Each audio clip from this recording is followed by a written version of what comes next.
พี่น้องเชื่อไหมครับว่าหุ่นยนต์ตัวเท่าผึ้งเท่าแมลงวันเนี่ยมันจะมีอยู่ในโลกนี้ด้วย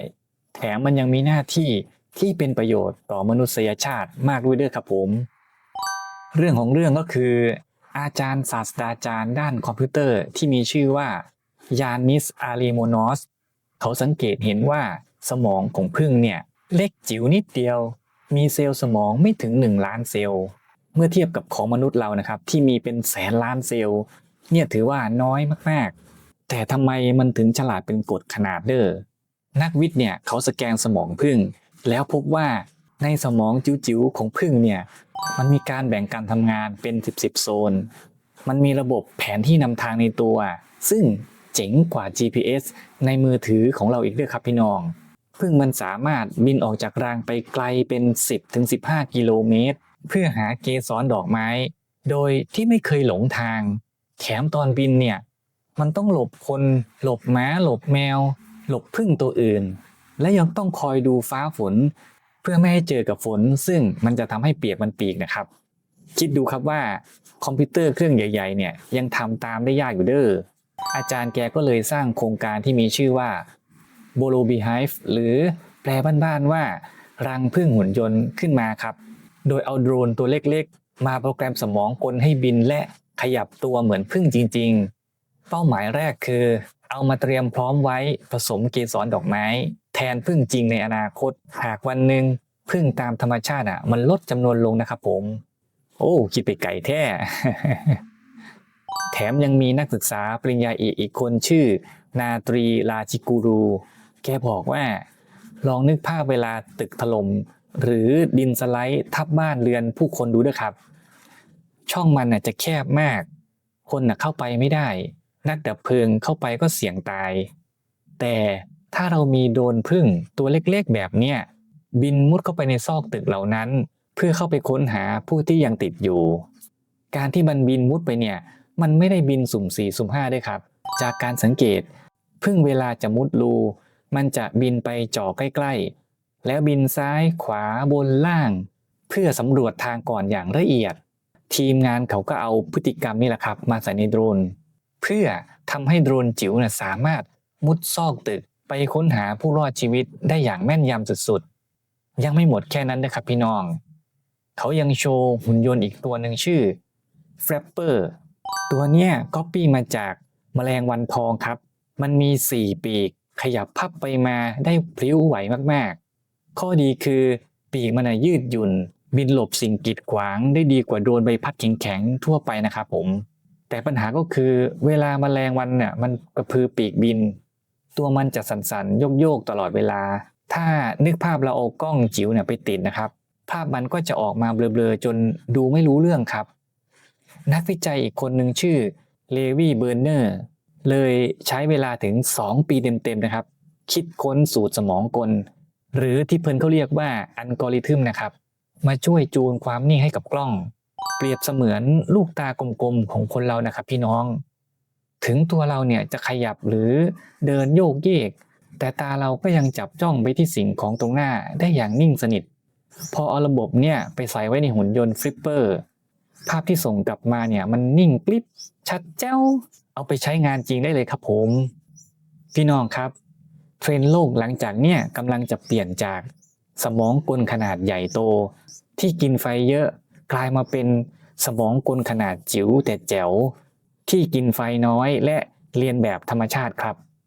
ต่อไปเนี่ยเราอาจจะได้เห็นโดรนที่ไม่ต้องใช้แบตเตอรี่ก้อนใหญ่ๆไม่ต้องต่ออินเทอร์เน็ตแรงๆแต่สามารถคิดและตัดสินใจได้ด้วยตัวเองเหมือนแมลงตัวหนึ่งซึ่ง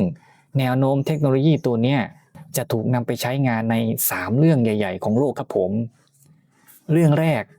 การเกษตรอัจฉริยะแบบล้ำยุคหุ่นยนต์จิ๋วพวกเนี้ยสามารถบินตรวจพืชผลและพ่นปุ๋ยพ่นยาให้กับพืชบำรุงรักษาโรคเฉพาะจุดให้กับพืชได้โดยไม่ต้องฉีดพ่นเหมาเข่งพร่ำเพรื่อเหมือนแต่ก่อนนะครับช่วยเซฟเงินค่าปุ๋ยค่ายาด้วยครับผมเรื่องที่2นะครับการกู้ภัยเมื่อเกิดเหตุภัยพิบัติหุ่นยนต์แมลงพวกเนี้ยจะกลายเป็นหน่วยกล้าตายชุดแรกที่จะเข้าไปในพื้นที่เพื่อค้นหาผู้ที่ติดอยู่นะครับผม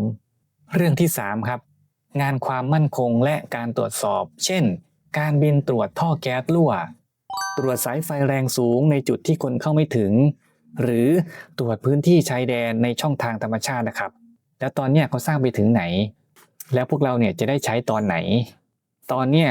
โครงการสมองกลแมลงในมหาวิทยาลัยระดับโลกหลายแห่งอย่างที่เนเธอร์แลนด์และอเมริกาเขาไม่ได้อยู่แค่ในห้องทดลองแล้วนะครับเขาสร้างบริษัทแยกออกมาเพื่อเตรียมทำขายในเชิงพาณิชย์แล้วอย่างเช่นบริษัท PATS ที่เนเธอร์แลนด์เขาเริ่มเอาโดรนจิ๋วเท่าฝ่ามือเนี่ยไปบินล่าแมลงศัตรูพืชในโรงเรือนปลูกผักอัจฉริยะแล้วเด้อโดยมันน่ะจะบินพุ่งชนและจัดการแมลงร้ายได้เองโดยที่ไม่ต้องพึ่งพาสารเคมีครับผมนักวิเคราะห์เทคโนโลยีคาดการณ์ว่า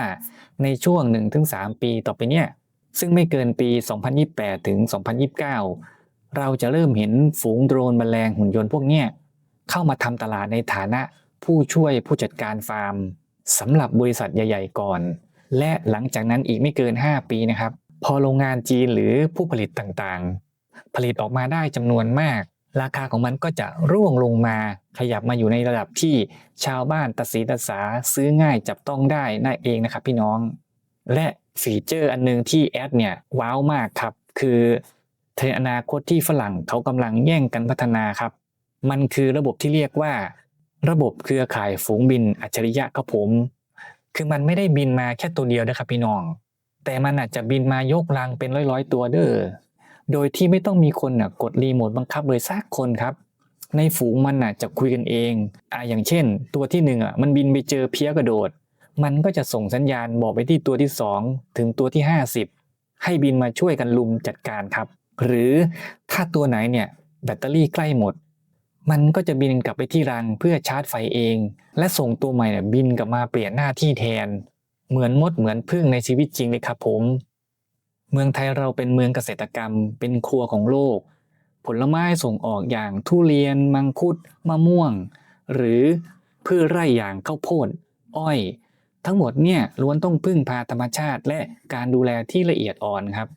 ถ้าเทคโนโลยีหุ่นยนต์แมลงบินได้มาถึงไทยในวงกว้างในด้านดีเราก็จะแก้ปัญหาการขาดแคลนแรงงานในภาคเกษตรได้ต่อไปเกษตรกรเนี่ยก็สามารถส่งโดรนผึ้งเนี่ยไปพ่นฮอร์โมนทุเรียนได้ไม่ต้องคอยพึ่งพาแมลงอย่างเดียวเด้อหรือถ้าในอนาคตเป็นอย่างที่นักวิทย์เขาคาดการณ์เอาไว้นะครับคือเกิดเหตุการณ์แมลงเนี่ยมันลดลงก็จะมีโดรนแมลงพวกนี้แหละมาเติมในส่วนที่ขาดไปครับและในด้านที่ต้องระวังคือเทคโนโลยีเนี่ยอาจจะราคาสูงในช่วงแรกถ้าตกไปอยู่ในมือของกลุ่มทุนใหญ่ฝ่ายเดียวชาวบ้านตาสีตาสาอย่างเราอาจจะเสียเปรียบเรื่องต้นทุนการผลิตได้ครับผมสรุปคือธรรมชาติเนี่ยคือครูที่ดีที่สุดมนุษย์เราเนี่ยพยายามสร้างคอมพิวเตอร์ให้ฉลาดเท่าจักรวาลแต่สุดท้ายก็ต้องยอมให้สมองขนาดจิ๋วของผึ้งตัวเท่าปลายนิ้วก้อยนี่แหละ เทคโนโลยีหลังจากเนี่ยจะยิ่งเล็กลงยิ่งฉลาดขึ้นและเข้าใกล้ชีวิตประจำวันของพวกเรามากขึ้นเรื่อยๆครับผมถ้าชอบคลิปนี้ช่วยกดไลค์กดแชร์เป็นกำลังใจให้แอดด้วยเด้อครับแล้วพบกันใหม่ในคลิปหน้าสวัสดีครับ